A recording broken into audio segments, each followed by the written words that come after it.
All right, and the last problem concerning the improper integral, we use the power rule. And so I kind of want to go over that a little bit better just in case you were confused.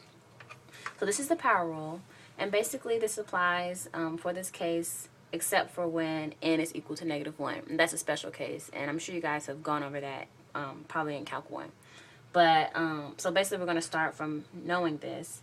I'm going to do like a quick example that you guys are probably familiar with. So if I asked you what the integral of x to the 5th is, your answer would be 1/6 x to the 6th plus c, because we don't have limits for these.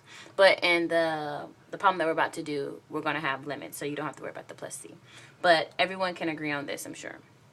And so using this to find the integral of 4 minus x, so -3/2, and the limits were 0 to b, so we're not going to use the limits, but knowing that there are limits, we can ignore the plus c.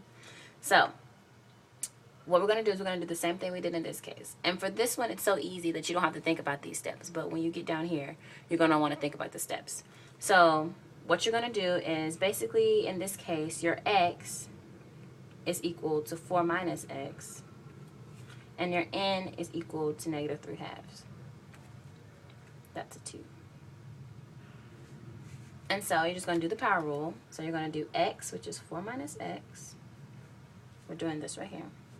4 minus x raised to the n plus 1. So -3/2 plus 1 is -1/2. Over n plus 1, which is still -1/2.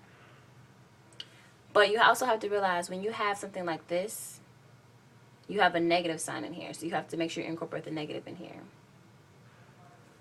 And that's just being cautious and remembering the rules of integrating. And so this is what your answer would be. And a way to check yourself is to derive it. Take the derivative of it. So if we took the derivative of this, we would do, you know how you, I'm sure you guys remember. So you have the negative 4 minus x. You're going to take this exponent and bring it down.